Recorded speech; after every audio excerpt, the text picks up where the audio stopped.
What's up everybody, another beautiful day on the Dragonflight beta, and we're back with some more raid guides and previews. Today we're taking a look at heroic Senarth, the Cold Breath, in the new raid Vault of the Incarnates. Now this is beta testing, so a lot of things can change, be added or well scrapped altogether. Like a dentine ice, Senarth, the Cold Breath, brings you two phases with an intermission-ish. So throughout the fight the boss will start to ascend her spiraling lair, stopping at each platform to play out phase 1 some more, before reaching her final platform, which triggers phase 2. Now during phase 1, boss will cast Breath of Ice, which targets a few players' location and spawns icy ground underneath, which deals damage if you stand in it, and players also slide around on it, so you can finally ice skate while raiding. Every now and then, everyone in the raid gets targeted by Chilling Blast, which deals a bit of damage every second for 4 seconds, and upon expiration deals a ton of damage in a 4-yard area. Just spread for it. The Cold Breath will also target a few players in the raid with enveloping webs, which causes them to drop a sticky gray liquid on the ground as they walk. Let's call it a sticky webbing. Now, these sticky webbings provide resistance to displacement and sliding, aka you skate a little bit less along the ice paths and get knocked back a little bit less. It also reduces movement speed and is stacks. However, at 5 stacks you become wrapped in webs and you can't do for 30 seconds, or until a spiderling erupts all over your cocoon, which we will touch on soon. Now to top this off, boss will also cast Gossamer Burst, targets everyone in the raid, deals a bit of damage and pulls everyone in towards her rapidly. It's very easy to get dragged off the edge here unless you dip your toes into that sticky goo, because standing in a web makes you immune to the Gossamer Grip.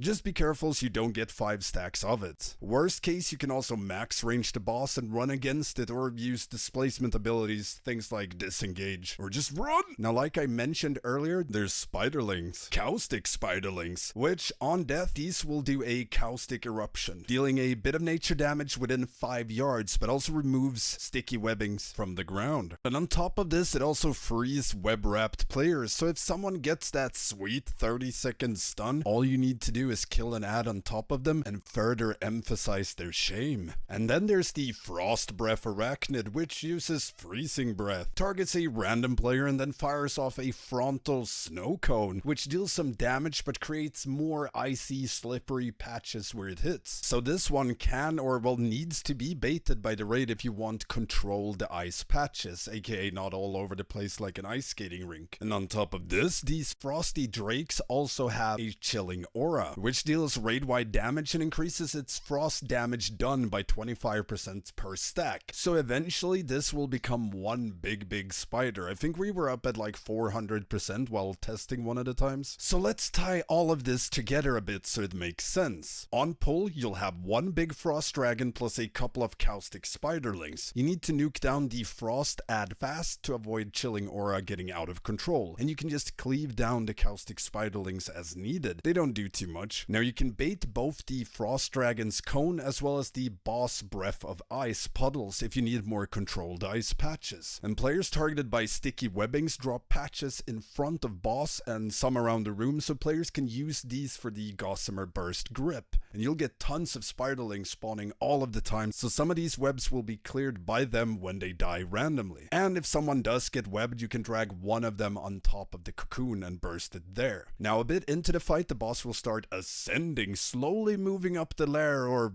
retracting. And while she does this, she will still cast Gossamer Burst, so you need to either have some webs dropped beforehand up the stairs, or position yourself so you get gripped into one of the pillars or corners near the ledge, or use displacement abilities again. There's lots of counterplay, but you actually have to counterplay it. She will also use Chilling Blast during her ascension, so spread. Now once she's reached a new platform, phase 1 restarts, or well continues, you'll get a new frost dragon spawn, more swarms of spiderlings, and yeah, it's kinda rinse repeat from there on out, until the 4th, or well the final platform, on which phase 2 starts. So in phase 2, the entire platform is pretty much covered in slippery ice. Boss will still cast Chilling Blast, however upon expiration you will also leave a glacial plume on the ground, which deals deals damage and knocks players back, and this plume stays there until someone runs into it or the fight ends. Now during testing you could immune soak it, so Cloak of Shadows, etc. However, this just means you want to spread properly and be smart with the space, as there's other mechanics that'll knock you around, potentially into a plume. Speaking of, sticky webs have been improved and is now suffocating as well, so a suffocatingly sticky web. Gotcha! Players targeted by this gets an arrow above their head and a few seconds later gets knocked back a bit and then instantly cocooned, so you will have to use a spiderling to get him out of this, unless you want to tell them to just sit in it for 30 seconds. I mean, it's okay if it's a Fury Warrior during cooldowns, just because it'd be hilarious to hear them scream, "Get me out! Get me out! My coolies!" But yeah, you have to get a spiderling on the cocoon to break them out, so you'll most likely have a designated area for these to get knocked towards, so you can always line up and have ads ready to go there. And it could target tanks while testing, so get them cocooned in melee and you'll most likely be able to get a spiderling in there as well pretty damn fast. Now on top of this, Gossamer Burst is now reversed into Repelling Burst. Knocks players away instead, and either off the platform or potentially into a Glacial Plume, and then off the platform. Now you can use spiderwebs here again to immune this, or position yourself so you just don't get knocked off or into something. The boss will also deal ever increasing frost damage during this phase, so it's just an all-out burn really, before it gets too cold. So this fight is pretty much focused down ads, cleave boss, whenever frost ad is down, nuke boss, and get her as low as possible before phase 2 and then nuke away. All in all, I love these types of fights, lots of hectic ad cleave, lots of fun mechanics, and a changing environment. Sure, you're still in the same room or lair, but the fact that the boss climbs up or retracts up and you chase her along the rickety stairs adds a lot to the fight and the feel of the encounter, and it's usually a ton of fun to progress on fights like this because they become, well, they're not static at all. And yeah, that's pretty much it for the Cold Breath on Heroic. If they make major changes to the fight and we get to test it again, I'll revisit this, otherwise I'll